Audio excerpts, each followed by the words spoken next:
Mesdames et messieurs, bonjour et bienvenue à votre émission Les lendemains du Conseil présentée par la Ville d'Amos. Aujourd'hui, j'ai le bonheur de recevoir Monsieur le maire, Monsieur Sébastien Dastou. Après 5 mois d'absence, j'ai dû vous laisser tout seul, malheureusement, pendant ces 5 mois. On fait du bien, c'est toujours le fun de pouvoir interagir. Puis c'est plus difficile quand je suis tout seul, là, puis que je dois tout déblatérer. Puis j'apprécie beaucoup votre présence. C'était à mon grand regret que je vous laissais, mais je vous écoutais, soyez assurés.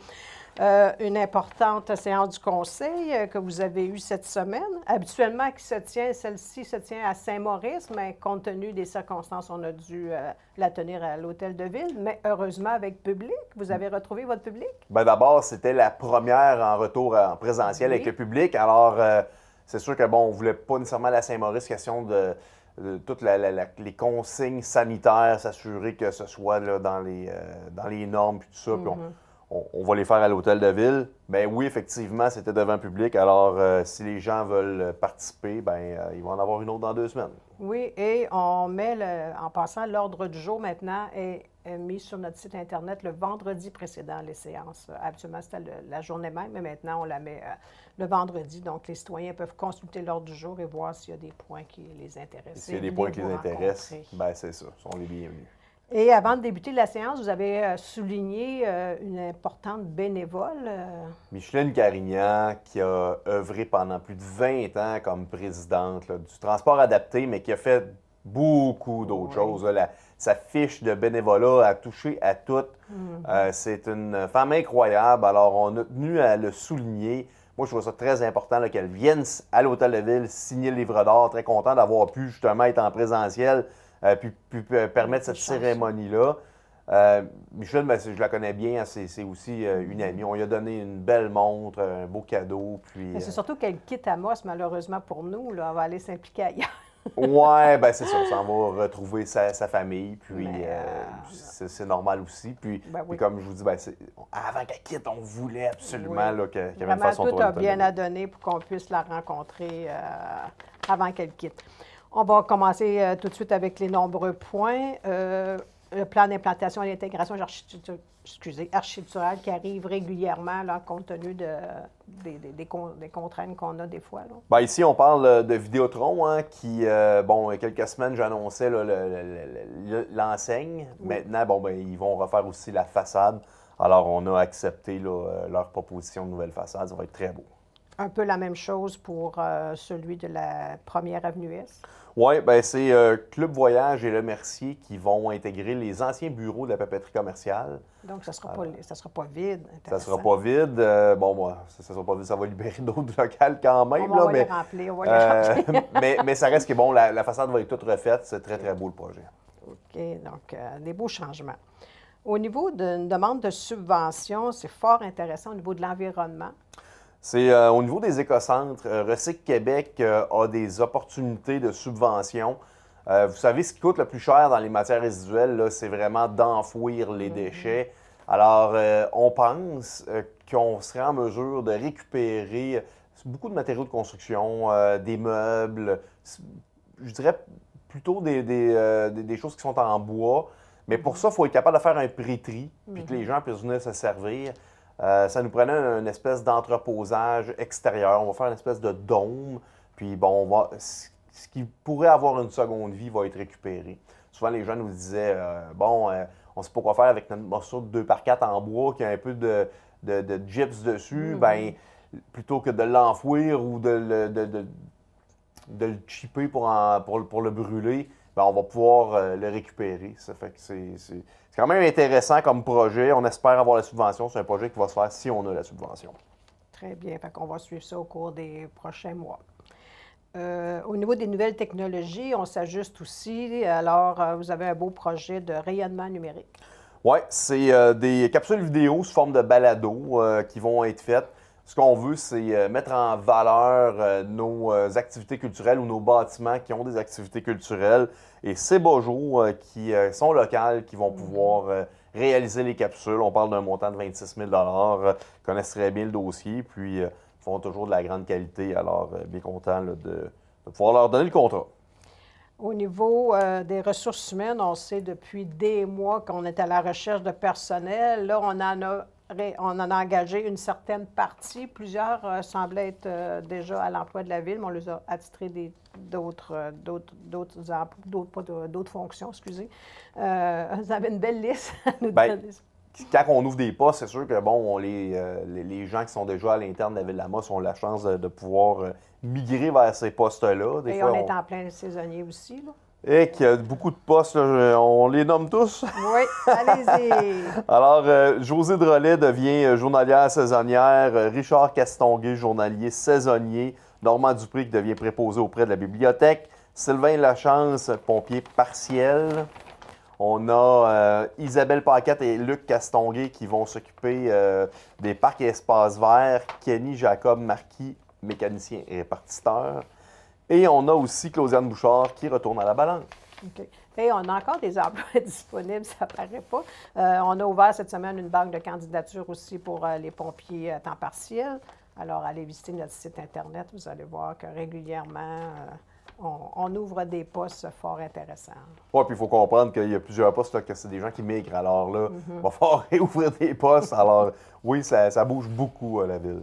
Mais on est encore chanceux parce qu'on a quand même plusieurs CV, là. Oui, bon, mais tant mieux. Au niveau de synchronisation automatique, donc, au niveau de notre génératrice. Oui, pour nos mesures d'urgence, c'est important d'avoir un chef-lieu. Alors, c'est l'hôtel de ville. La faille de notre système, c'est qu'on n'avait pas de génératrice. Alors, on était obligé soit d'en louer une ou de déménager nos installations, là, soit au centre de services scolaires où on avait des ententes, là, mais c'est important de pouvoir répondre à des urgences directement à l'hôtel de ville. Alors, la génératrice comme telle, fait quand même un petit bout qu'on en parle, là, mais c'est un achat de Toromont Énergie. On parle de 545 000 $. On rajoute à peu près 25 000 $ pour des garanties, pour pouvoir faire l'activation de la génératrice à distance et des pièces d'entretien. Il faut comprendre aussi que la génératrice, c'est oui pour les mesures d'urgence, mais ça va aussi nous servir à réduire nos coûts en électricité dans la mesure où on a une grande consommation d'électricité dans des pics durant la saison hivernale. Bien, on pourrait mieux gérer là, ces fameux pics-là pour diminuer notre facture électrique, qui est une facture électrique mensuelle. Bon, on ne veut pas nécessairement brûler du diesel pour diminuer. Bien, bref, ce qu'on souhaite, c'est quand même faire une bonne gestion électrique diesel pour diminuer les coûts de notre charge électrique. Oui. Puis effectivement, la Ville d'Amos étant responsable des mesures d'urgence, c'est important qu'on ait, si on a une coupure électrique sur le territoire, il faut être capable de donner l'information et d'agir très rapidement. Exactement. Alors, ça va être très fonctionnel. La pandémie nous a beaucoup sollicité au niveau des technologies. On a vu ça là, avec le télétravail et qu'il fallait que ça venait beaucoup d'outils et on va s'ajuster aussi à ce niveau-là. Oui, bien, c'est important On a tellement de besoins en système informatique puis de requêtes au niveau de nos techniciens en informatique que, comme pour faciliter les requêtes puis faciliter l'ordonnancement, savoir c'est quoi les priorités, bien, il y a un système qui est l'entreprise Octopus qui fournit un service et bon, on parle de 8 000 $, puis après ça, il y a un petit montant annuel. Mais eux, leur système, ça assure justement là, que les requêtes soient rentrées de façon informatique puis agencées. Comme ça, au moins, c'est très, très rapide. Bon, c'est sûr qu'il faut quand même faire le travail, mais au moins, ça va simplifier beaucoup la communication entre les services pour s'assurer qu'on nos outils informatiques là, vont être ajustés selon les demandes, mais selon la priorité des demandes. Excellent. Vous avez, comme depuis quelques années, souligné la Journée internationale contre l'homophobie et la transphobie. Oui, bien, ça donne que cette année, on avait un conseil de ville la journée même. Alors, on a déployé le drapeau comme tel à l'intérieur de notre salle de l'Assemblée. Et oui, le conseil de ville là, fait un appui à cette journée là, qui est contre l'homophobie et la transphobie, là, qui encore aujourd'hui est une problématique. Là, C'est un travail de longue haleine. Oui, c'est un problème. On a un petit problème social de ce côté-là, puis il faut en parler. Oui, surtout. Il faut surtout en parler. Merci. On va avoir un nouveau site web également. Oui, bon, notre site web, là, pour les gens qui ont été navigués dessus, c'est pas très convivial. Ça change tellement. C'est tout le temps à renouveler, à retravailler, à modifier. Difficile d'avoir l'information, pas très rapide, il est pas très convivial. Alors, le site Internet va être refait. On a eu une présentation, c'est Blanco qui va le faire, qui a déjà une cinquantaine de sites de fait à son actif. On a validé avec les municipalités qui les ont utilisés.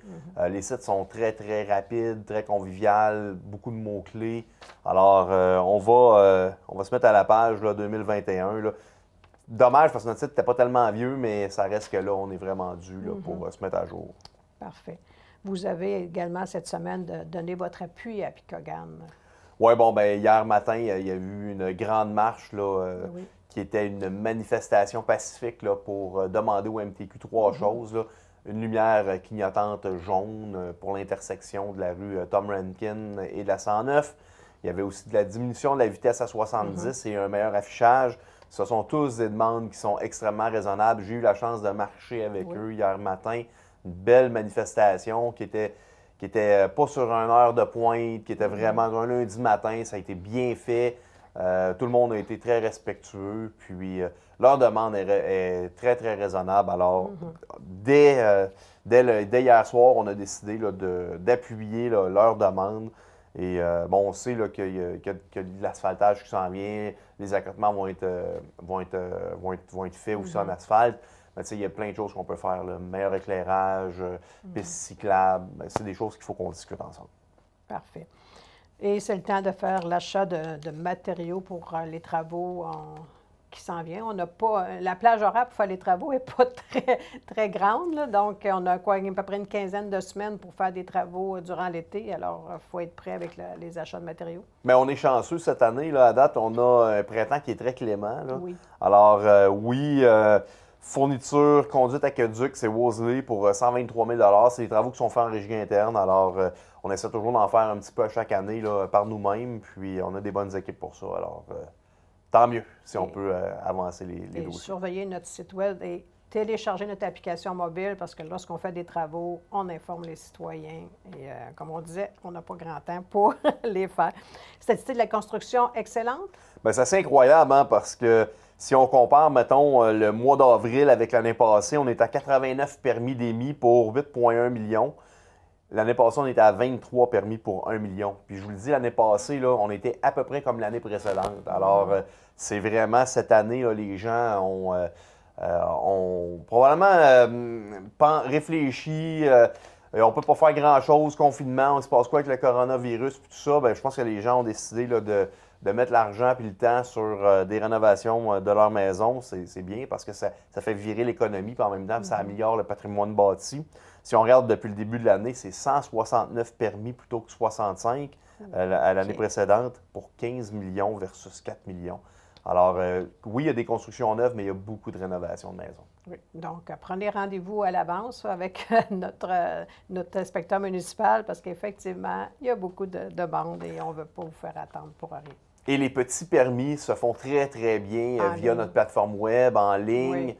Peut-être juste mentionner, là, si vous changez un revêtement de plancher pour le même type de revêtement de plancher, pas besoin de permis. Si vous changez votre revêtement de toiture pour le même type de revêtement de toiture, pas besoin non plus de permis. Par contre, si vous faites une amélioration, vous partez du bardeau d'asphalte à une toiture en tôle ou quelque chose comme ça, bien là, ça prend un permis. Okay. Mais c'est tout indiqué sur notre site web là, justement, pour éviter que les gens fassent des demandes qu'ils n'ont pas besoin. Donc, la peinture de stock, oui, c'est très, très, très, très bien inscrit. C'est très clair et dans le doute, bien, on appelle l'hôtel de ville. Là, il y a des gens qui vont vous répondre.